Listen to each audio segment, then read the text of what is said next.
Ladies and gentlemen, welcome to Chanel Jasmine, the best novel Chanel for romantic stories. Hai guys, selamat datang di channel Jasmine, channel terbaik untuk menyimak novel-novel romantis. Mohon dukung channel ini dengan subscribe, like dan share video-video yang ada di channel ini. Terima kasih.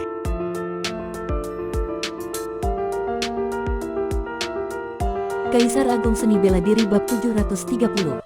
Mata Mu Shaohuang menyipit, takjub oleh kekuatan besar yang diperlihatkan Luo Xiu saat ini, serta fenomena luar biasa yang muncul dari jalur bela dirinya. Kekuatanmu sangat hebat, melebihi dugaan saya.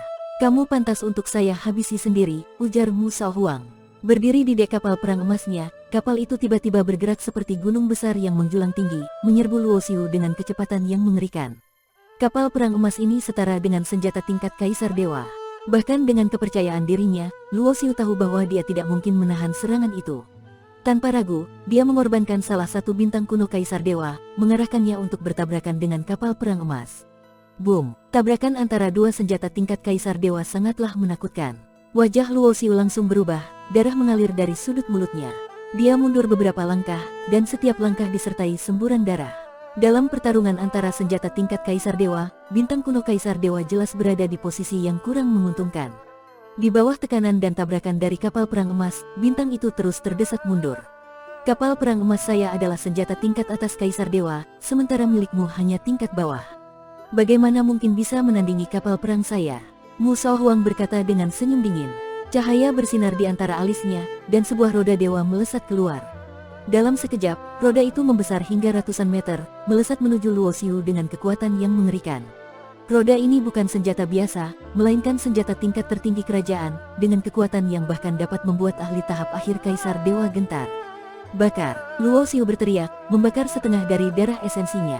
Kekuatan di tubuhnya melonjak tajam, dan tombak naga merah tua di tangannya melesat menembus langit dan bumi. Pelang! Tombak naga bertabrakan dengan roda dewa, menciptakan ledakan besar yang memercikkan bunga api. Roda itu terpental, sementara tubuh Luo Xiu tetap tegak tak bergerak. Dalam kondisi pembakaran darah esensinya, kekuatan Luo Xiu yang awalnya setara dengan Raja Dewa tahap 7 langsung melonjak ke tingkat yang sebanding dengan Kaisar Dewa. Dengan kekuatan yang meningkat, Luo Xiu membentuk tanda tangan dengan tangannya, mengeluarkan bintang kuno Kaisar Dewa kedua dari tubuhnya. Boom, boom, boom. Dua bintang kuno Kaisar Dewa bergabung, meningkatkan kekuatannya secara signifikan. Namun, menghadapi kapal perang emas tingkat atas, mereka masih berada di bawah angin. Tambah lagi, Luo Xiu kembali membentuk tanda tangan, mengeluarkan bintang ketiga dan keempat.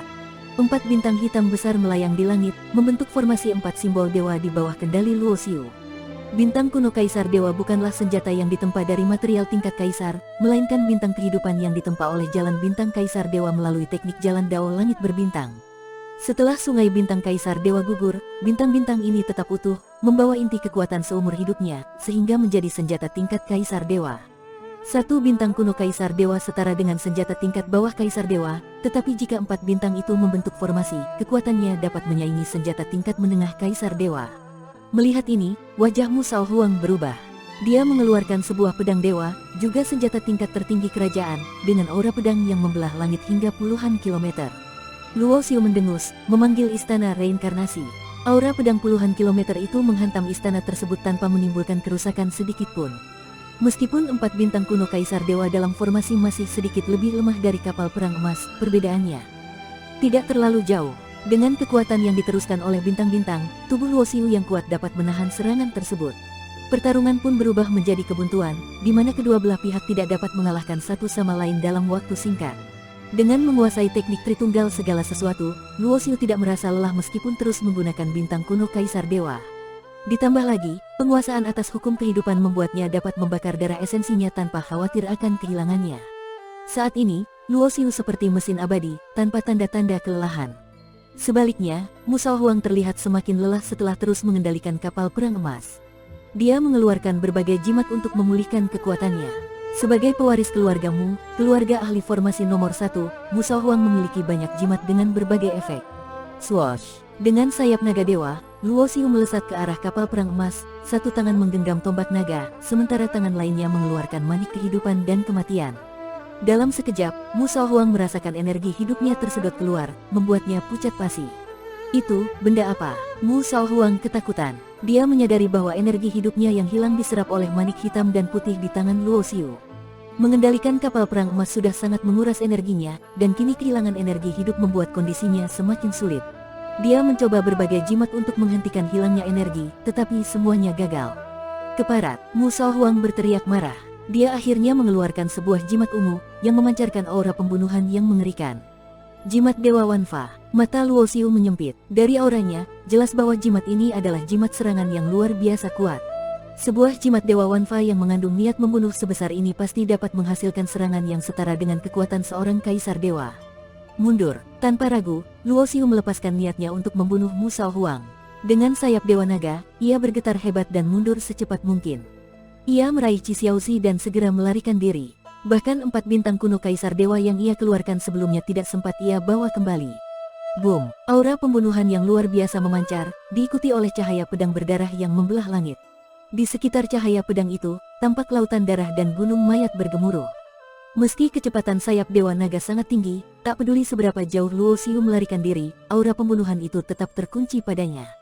Cahaya pedang berdarah itu melintasi ruang, sekuat serangan seorang kaisar dewa, dengan kekuatan yang tiada tanding, menghancurkan segalanya. Krek, Luo Xiu menghancurkan jimat pelarian Wanfa, yang ia menangkan dari duel sebelumnya. Boom, cahaya pedang itu menghantam keras, menghancurkan area seluas hampir 100.000 mil di luar angkasa. Sebuah cahaya pedang membelah hingga ke ujung galaksi, memotong sebuah planet menjadi 2 dan meledakkannya menjadi debu angkasa. Dasar binatang keparat, Mu Shaohuang meraung marah. Ia melihat Luo Xiu menggunakan jimat pelarian keluargamu, jimat pelarian Wanfa, untuk melarikan diri. Hal ini membuatnya semakin geram karena bahkan setelah menggunakan jimat ilahi Wanfa yang berharga, ia tetap gagal membunuh Luo Xiu. Yang lebih menyakitkan baginya, batu abadi telah diambil oleh Luo Xiu. Meski kau melarikan diri ke ujung dunia, aku, Mu Shaohuang, pasti akan membunuhmu. Di angkasa, gema kemarahan Mu Shaohuang terdengar, menandakan tekadnya untuk mengejar Luo Xiu. Setelah Luo Xiu menghancurkan jimat pelarian Wanfa, ia merasakan kekuatan ruang angkasa yang luar biasa menyelubungi dirinya dan Qi Xiaozi. Dalam sekejap, mereka kehilangan kesadaran. Ketika Luo Xiu kembali sadar, ia mendapati dirinya berada di lingkungan yang asing. Jimat pelarian Wanfa dikenal mampu menyelamatkan seseorang dari pengejaran seorang kaisar dewa, sehingga jarak teleportasinya pasti sangat jauh, setidaknya di luar jangkauan penginderaan seorang kaisar dewa. Luo Xiu memperkirakan bahwa lokasi mereka sekarang setidaknya berjauhan puluhan juta mil dari tempat pertempuran sebelumnya, atau bahkan lebih jauh lagi. Kakak, kau terluka. Qi Xiaozi berbicara dengan ketakutan yang masih menyelimuti dirinya. Cahaya pedang berdarah dari jimat ilahi Wanfa tadi begitu kuat hingga ia merasa bahwa mereka pasti akan mati. Meski berhasil kabur, aura pembunuhan itu tetap melukai Luo Xiu. Berkat perlindungan Luo Xiu, Qi Xiaozi tidak terluka sama sekali, tetapi tubuh Luo Xiu mengalami luka yang mengerikan. Hampir seluruh kulit Luo Xiu telah terkoyak habis. Daging dan darah di tubuhnya hancur lebur, memperlihatkan tulang-tulang yang juga penuh dengan retakan. Aku baik-baik saja. Kita perlu menemukan tempat untuk memulihkan diri dulu, kata Luo Xiu sambil menggelengkan kepalanya. Ia sudah terbiasa mengalami luka-luka parah dalam perjalanan hidupnya. Luka seperti ini hanya cukup membuatnya mengerutkan alis. Baiklah, kakak. Qi Xiaozi merasa sangat bersalah. Jika Luo Xiu tidak melindunginya, luka yang diterimanya pasti tidak akan separah ini. Jangan khawatir, gadis bodoh. Kakakmu mempelajari hukum kehidupan. Luka seperti ini tidak seberapa, ujar Luo Xiu sambil tersenyum untuk menenangkan Qi Xiaozi yang tampak cemas dan bersalah. Tak lama kemudian, mereka menemukan sebuah gunung terpencil. Luo Xiu memasang berbagai formasi pelindung di sekitarnya, lalu menggali sebuah gua untuk memulai pemulihan dirinya. Ketika Luo Xiu menggunakan kemampuan tubuh kekal dan hukum kehidupan untuk menyembuhkan diri, ia menyadari sesuatu yang aneh. Tangannya menyentuh dadanya, tetapi ia tidak menemukan batu abadi.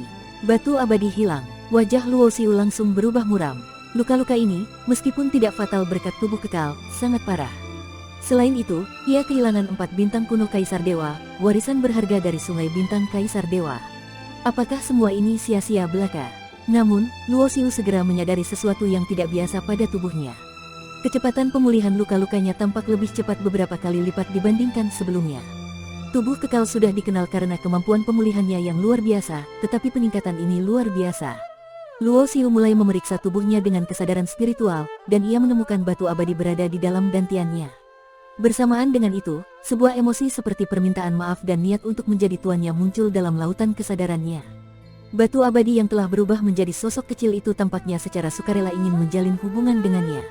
Pengakuan sebagai tuan, Luo Xiu menemukan batu abadi menempel pada salah satu bintang hukum kehidupan di dantiannya. Dari batu abadi itu memancar esensi hukum kehidupan yang lebih murni, memberinya pemahaman mendalam tentang rahasia hukum kehidupan. Selain itu, informasi dari batu abadi mengungkapkan bahwa benda ini mengandung rahasia keabadian. Keabadian, dalam nama batu abadi merujuk pada aturan tertinggi yang melampaui hukum kehidupan biasa, aturan hukum kehidupan. Hukum adalah dasar dari dunia. Ketika seorang kultivator mencapai tingkat sempurna pada level ke-10 hukum, ia dapat menguasai alam semesta. Namun, di atas hukum terdapat aturan, seperti aturan siklus reinkarnasi yang melampaui hukum dunia. Jika seseorang menguasai aturan, ia akan melampaui dunia ini dan meraih keabadian. Bersambung.